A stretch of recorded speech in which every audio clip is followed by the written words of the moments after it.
Good evening and welcome to Franciscan Beat News. I'm your host Megan Ritter with your headlines for Wednesday, March 26, 2025. Trump asks Supreme Court for okay to cut teacher training money as part of the anti-DEI push, according to AP News. The Trump administration on Wednesday asked the Supreme Court to allow it to cut hundreds of millions of dollars for teacher training.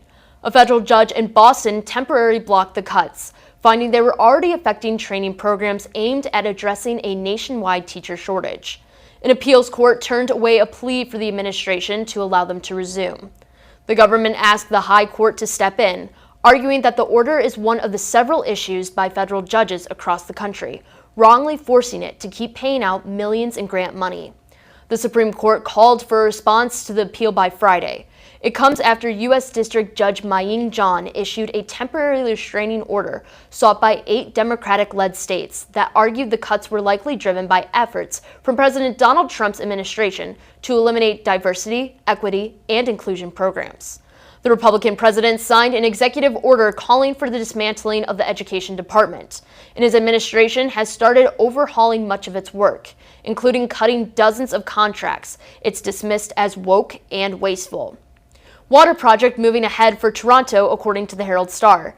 An upcoming project to replace aging water lines in the Walton Acres area and efforts by multiple first responders to extinguish a brush fire on Thursday were among matters discussed at Monday's Toronto Council meeting. Council recently accepted a bid of $1,457,295 from TK Excavating and Concrete of Warren for the first phase of the water project at the recommendation of the Thrasher Group, the Wheaton-based engineering consultant for the city. The bid was the lowest of 6 received for this project, which involved the replacement of 1,800 linear feet of water line and 3 fire hydrants in the area of East Fernwood Drive.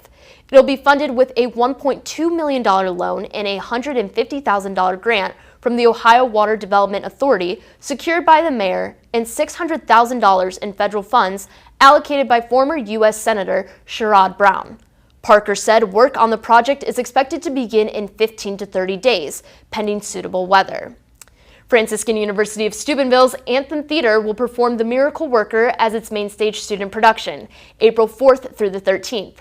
The William Gibson play will be performed in the Anthem Theater ground floor of Egan Hall. Performances are open to the public.